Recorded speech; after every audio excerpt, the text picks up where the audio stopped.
Abécédaire de campagne numéro 10, notre invité ce mercredi, le ministre Jean-Marie Le Guen, secrétaire d'État chargé des relations avec le Parlement. Et puis pour vous interroger, Ludovic Piétoni. Bonjour Bruno, bonjour à tous. D'abord, pourquoi nous avons choisi d'ouvrir cet abécédaire à la lettre I comme incarnation? Parce que la semaine dernière, le président de l'Assemblée, Claude Barthelone, met les pieds dans le plat. Vous y étiez, Jean-Marie Le Guen. Il dit devant tous les élus de la majorité socialiste au sujet de François Hollande, il y a un problème d'incarnation. Alors commençons par définir, ce serait quoi, selon vous, Jean-Marie Le Guen, l'incarnation?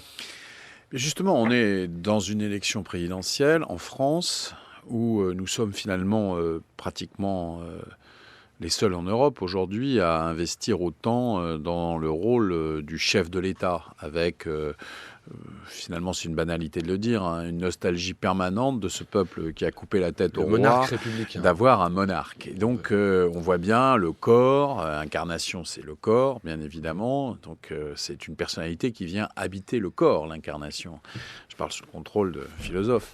Et donc, il y a cette dimension-là qui est d'abord une critique institutionnelle, qui renvoie aussi, c'est vrai, à une certaine forme d'exercice du pouvoir par François Hollande, qui avait placé sa mandature sous l'idée du président normal. On voit bien qu'il y avait de sa part une espèce de distance critique par rapport à cette problématique du monarque. Bon.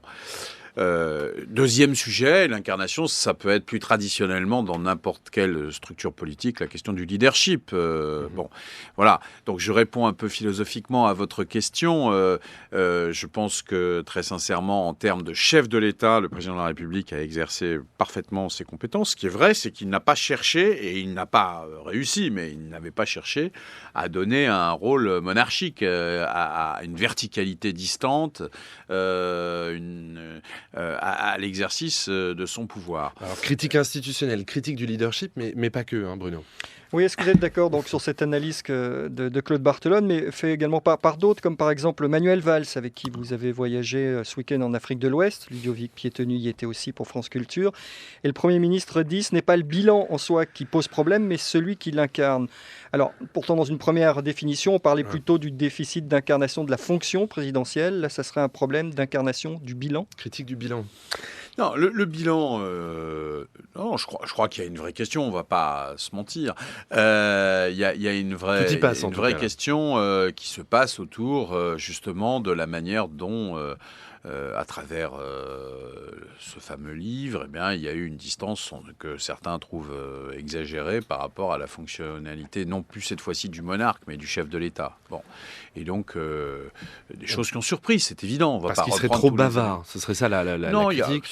C'est pas simplement ça. C'est un rapport aussi de la manière. Moi, c'est une remarque que j'ai faite il y a déjà un certain temps, c'est que je pense que le président de la République a tort de s'adresser aux Français à travers trop exclusivement des journalistes. Excusez-moi de ne pas...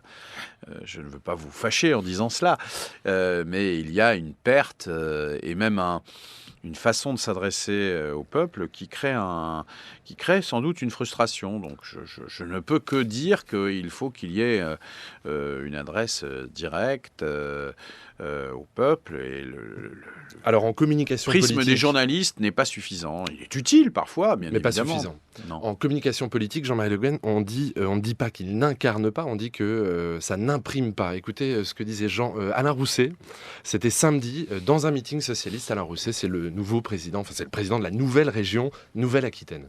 Rien ne semble apporter une réponse, ni bien sûr, surtout pas plutôt, les incantations sur le chômage dont la courbe se retourne, ou la croissance qui revient. Celui notamment qui s'exprime régulièrement là-dessus depuis 5 ans devrait la fermer. Il ne nous a pas aidés. Il a un boulot à faire, mais à un moment donné, les Français ressentent autre chose. Voilà, Alain Rousset, ce grand élu socialiste, la charge est sévère quand même, là, Jean-Marie Le Guen. Il a précisé depuis, en l'occurrence, qu'il parlait du ministre de l'économie et des finances, qui est déjà pas très sympathique, un peu. Mais tout le monde a compris François Hollande en l'écoutant, là, pas Michel Sapin. Oui, peut-être. Bon, je pense que l'idée aussi, on est bien d'accord que, honnêtement, en termes de communication politique, si on parle que de ça, mais je pense même plus fondamentalement. Enfin, l'idée de l'inversion de la courbe du chômage est l'idée de lutter contre le chômage est absolument fondamentale et pour l'emploi tout à fait essentielle. Mais parler de courbe du chômage, c'est encore une fois, c'est peut-être parfois des visions qui sont un peu loin, qui sont loin de ce que perçoivent les gens. Et alors après, la communication politique qui se fait dessus, en plus quand elle n'a pas des résultats immédiats, même si ça va mieux aujourd'hui, puisqu'on a créé 130 000 emplois et 90 000 chômeurs de moins depuis le début de l'année, il y a indiscutablement un retard qui pèse lourdement. Et une communication qui n'est pas optimale. Euphémisme. Sur l'incarnation, Monsieur Valls, par exemple, ce week-end en Afrique avec qui vous étiez, quand il dit « je veux me battre, j'ai un projet, je veux rajouter du sens », on entend évidemment le jeu, mais aussi par effet de contraste, en négatif, en creux, ça dit aussi, là on parle d'incarnation, François Hollande n'a pas de projet, il n'y a pas de sens. Non, je ne crois pas qu'on puisse entendre ça.